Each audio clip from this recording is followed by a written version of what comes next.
आप सभी को जय मसीह की, प्रेज द लॉर्ड। आप सभी का हमारे YouTube चैनल स्वर्ग की रोटी में एक बार फिर से बहुतायत से स्वागत है। हम पिछले 4 दिनों से चांदी की तुरही विषय पर गिनती की पुस्तक उसके 10 अध्याय से 1 से 10 पदों पर मनन कर रहे हैं और हमने इसमें 4 बातों को अब तक देखा है। आज हम इसकी 5वीं बात पर मनन करने का प्रयास करेंगे। आज की 5वीं और अंतिम बात हमें मिलती है गिनती की ही पुस्तक के उसके 10वें अध्याय के विशेषकर 10वें पद में, जहां पर इस प्रकार से लिखा है, अपने आनंद के दिन में और अपने नियत पर्वों में और महीनों के आदि में अपने होम बलियों और मेल बलियों के साथ उन तुरहियों को फूंकना, इससे तुम्हारे परमेश्वर को तुम्हारा स्मरण आएगा। मैं तुम्हारा परमेश्वर यहोवा हूँ। आइए हम आज के वचन में जाने से पहले प्रार्थना करें। हमारे स्वर्ग में विराजमान पिता परमेश्वर, हम आपको आज के दिन के लिए बहुतायत से धन्यवाद देते हैं। हम आज के दिन की शुरुआत आपके वचन पर मनन करके करना चाहते हैं। हमें बुद्धि और ज्ञान से परिपूर्ण करें, अपने वचन के द्वारा हमसे बात करें। प्रभु यीशु मसीह के नाम में आमीन।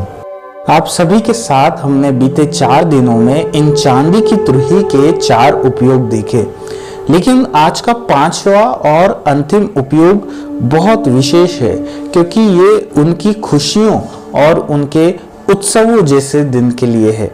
जैसा कि हमने आज गिनती की पुस्तक उसके 10वें अध्याय के 10वें पद में पढ़ा कि इजराइलियों को ये चांदी की तुरहियां तब फूंकनी या बजानी थी जब उनके आनंद के अवसर होते थे, जब उनके ठहराए हुए पर्व होते थे, जब उनके महीने का आरंभ होता था, या जब वे बलिदानों को परमेश्वर के सन्मुख ले जाते थे। जब मैंने ये पद पढ़ा तो मेरे मन में एक प्रश्न आया कि आखिर क्यों परमेश्वर ने उन्हें ऐसे आनंद और खुशियों के अवसरों पर ही और महीने के आरंभ में ही और बलिदान के समय में ही ये चांदी की तुरही बजाने की आज्ञा क्यों दी। वो उन्हें किसी भी और अवसर के लिए तुरही बजाने की आज्ञा दे सकता था, पर आनंद और पर्वों के समय में ही क्यों? मुझे इसका उत्तर यही मिला कि जब जब इजरायली लोग अपने आनंद के दिन मनाएं, अपने महीने का आरंभ करें, तब वे इसके बजाने के द्वारा परमेश्वर को अपने जीवन में आनंद के अवसर देने के लिए, पिछले महीने संभालने के लिए और नया महीना देने के लिए वो धन्यवाद दें।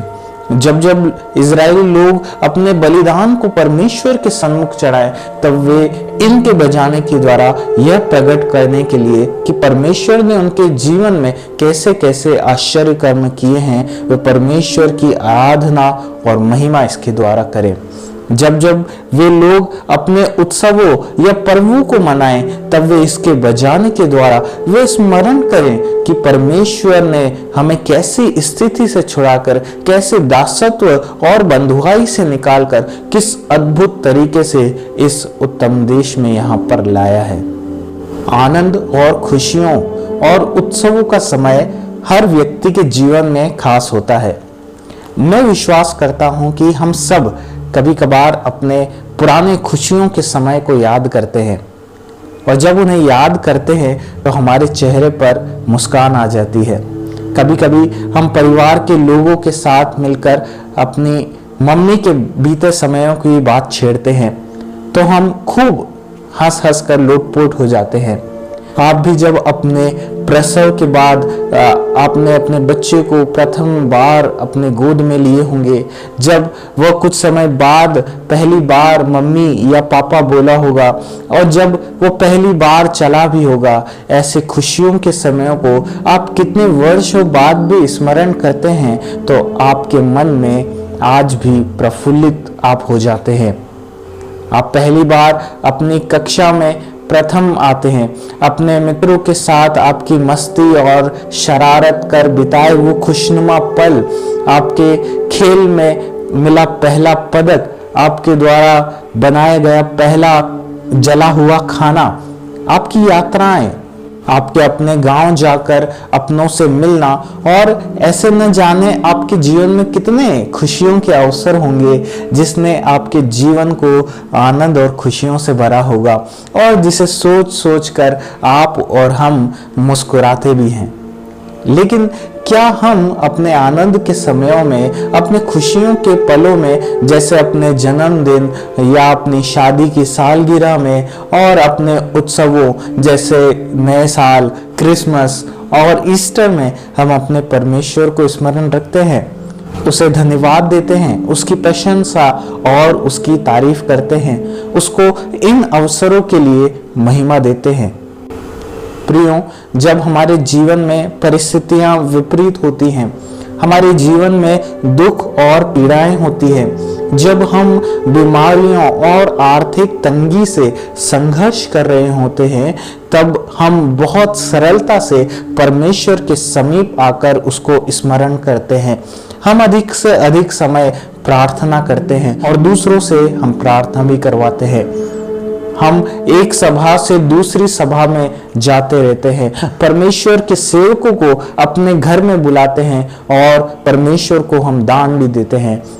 पर जब सारी परिस्थितियां सामान्य हो जाती हैं, तब हम परमेश्वर को भूल जाते हैं। हम अपने जीवन में, अपनी नौकरी, अपने धंधे में व्यस्त हो जाते हैं। पहले हम हर रविवार चर्च जाते थे, अब साल में एक बार जाते हैं। पहले बच्चे के लिए, अपनी चंगाई के लिए उपवास भी करते थे, पर अब हमें भूखा पेट नहीं रहा जाता है। पहले हर समय हम प्रभु के सेवक की चिंता करते थे, उनके लिए अच्छा भोजन बनाकर ले जाते थे और उन्हें अपने घर इनवाइट भी करते थे, उनको भेंट भी देते थे। पर अब इन बातों के लिए हमारे पास न तो समय रह गया और न ही पैसा। क्रिसमस और ईस्टर और नया साल हम महंगे होटलों और बढ़िया भोजन और फिल्मी गीतों पर नाचकर सेलिब्रेट कर रहे हैं। पर जिसका जन्मदिन और जी उठने का दिन है और जिसने ये नए वर्ष दिया है, पुराने वर्ष को संभाला है, उसे हम भूल जा रहे हैं। प्रियों, आज ये चांदी की तुरही अर्थात परमेश्वर का वचन हमें कुलुस्सियों उसके 3 अध्याय उसके 7 पद से आवाज दे रहा है कि परमेश्वर से या काम से तुम जो कुछ भी करो, सब प्रभु यीशु के नाम से करो और उसके द्वारा पिता परमेश्वर का धन्यवाद करो।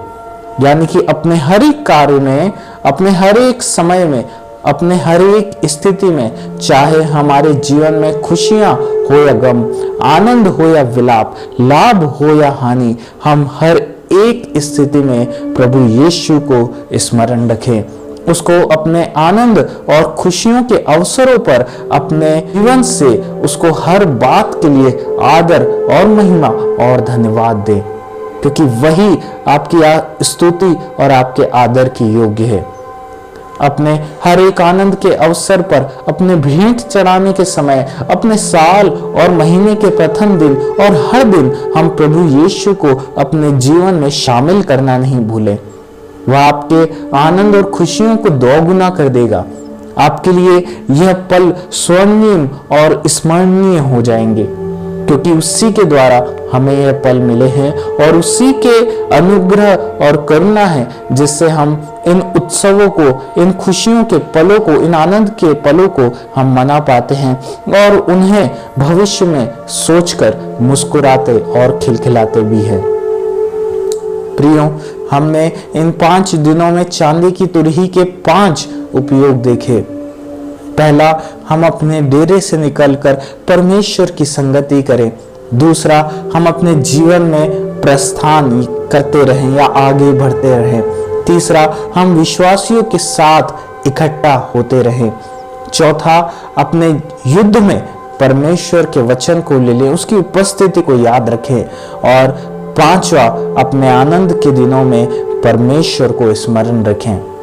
आज से हम निर्णय लें कि इन चांदी की तुरही का उपयोग जैसे परमेश्वर ने इजरायलियों को आज्ञा दी थी, वैसे ही हम प्रत्येक दिन अपने जीवन में इन चांदी की तुरहियों को फूंकते रहें, बजाते रहें हम परमेश्वर की संगति करते रहें, हम परमेश्वर में आगे बढ़ते रहें, हम एक साथ विश्वासियों की संगति करते रहे, इकट्ठा होते रहे, युद्ध में परमेश्वर के वचन का हम बहुत आयत से उपयोग करें और अपने आनंद के समय में, अपने खुशियों में परमेश्वर को धन्यवाद देकर उसकी महिमा करें।